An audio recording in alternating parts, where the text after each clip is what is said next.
신혼부부.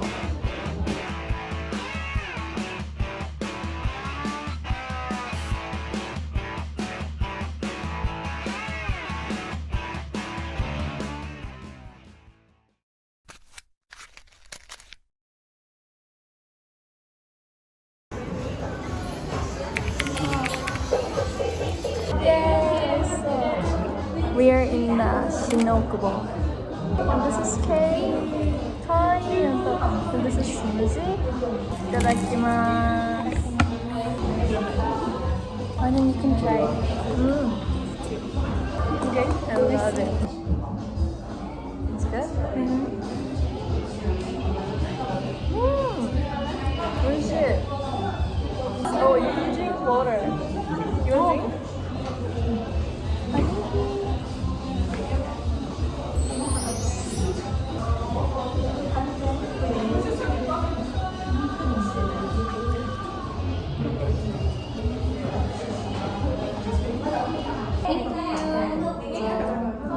So you study Japanese with that book?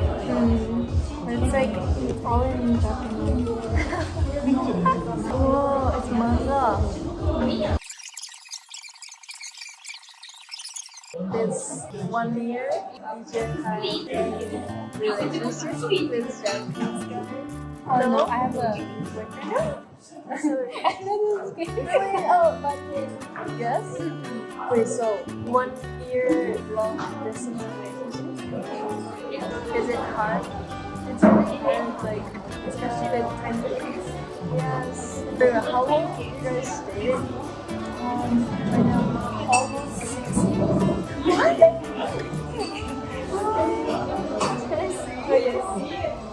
Really? Almost 6 years. You guys call every day?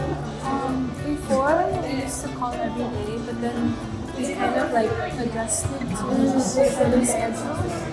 Now that we got used to long distance, we understand that there are times when we're busy. Yeah. It was hard at first to get used to, especially during the hard times when you just like want to be with them, and you want to see them. But then you just have to get used to it. It's you. Cute couple. How did you guys start dating? First, we became friends, but I actually at first, like, I didn't like him. Because I would see him, but I was like, oh, okay.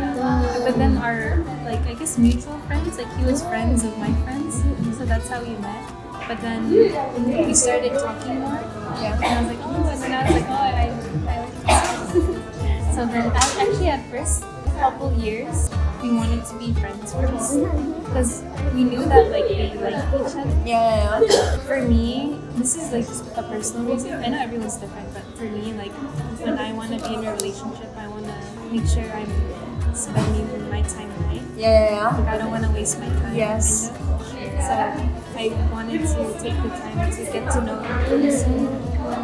How long you guys know each other before you guys started dating? I've actually known him since middle school. Okay, middle school is junior high. And then started dating in high school. Wow. Do you have any time to like argue? Yeah, Oh argue. yeah, it was really hard in the beginning because especially since we were so young. There's like that phase in the beginning where like, oh, like everything's nice, but then once you start to know each other, that's when you start to realize that you guys, or you start to see each other's faults and everything. That's usually the time when people break up. Yeah. But for me, I wanted to stay with this person, so like, even though we had arguments, like it was really hard because there's times when you can tell like they're tired.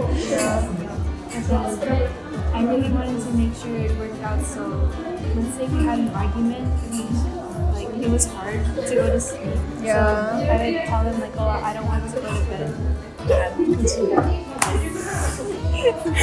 You know, like it's just you can't sleep, you can't rest. Yeah. Like, it's just on your mind. So I just wanted to do my best to talk it out. Yeah.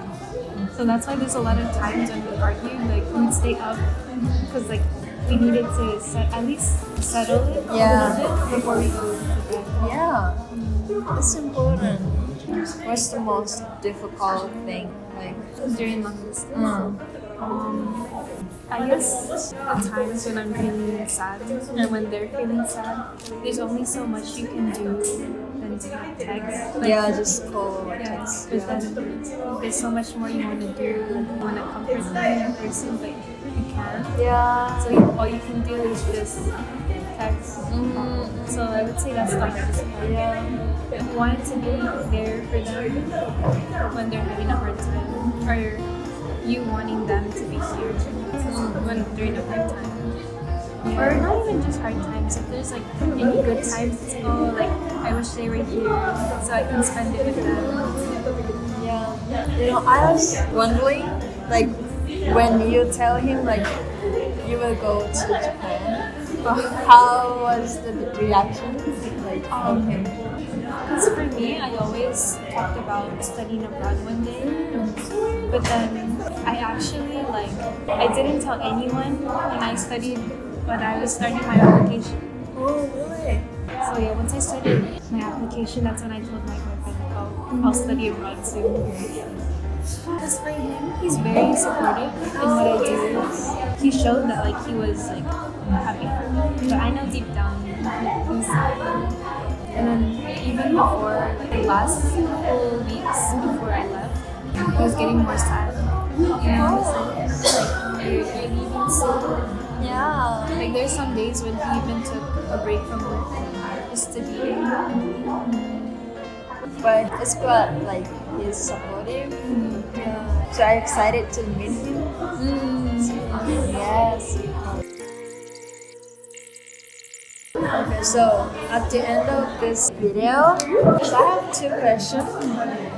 So first one is, you have experienced living in other countries and studying abroad.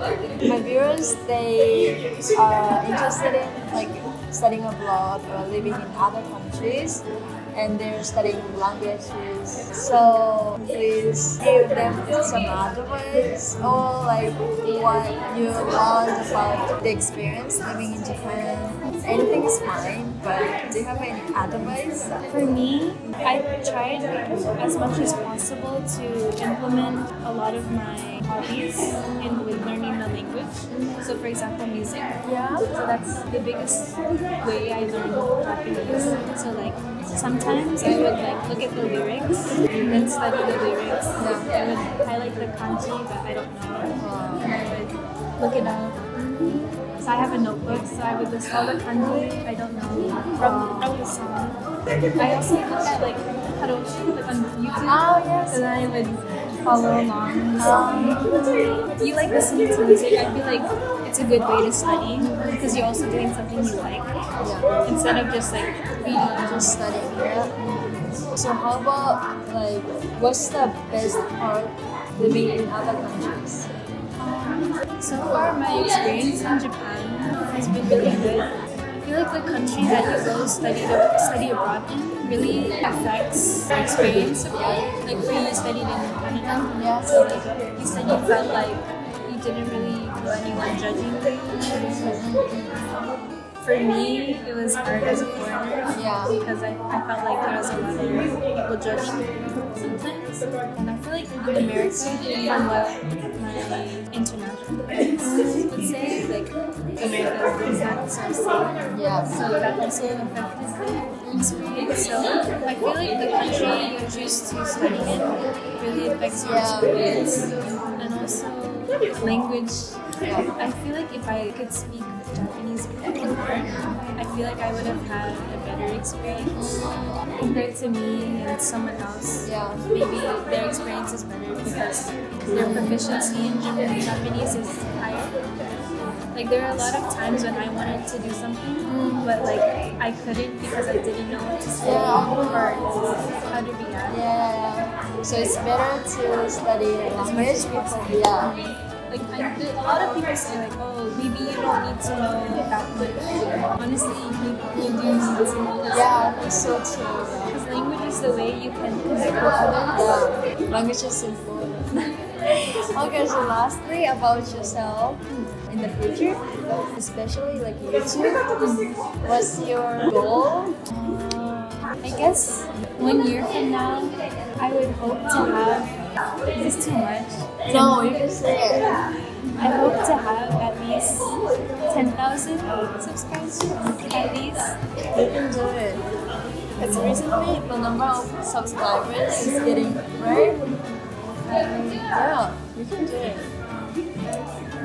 I did. I hope to have at least 10,000, but also I want to like grow community. For me, like the type of videos I make, it's more on like lifestyle. Yeah. And I've had a couple comments saying like, oh, like you inspire me. They all say I inspire them. So for me, my motto in life is like do what makes you happy. Oh yeah.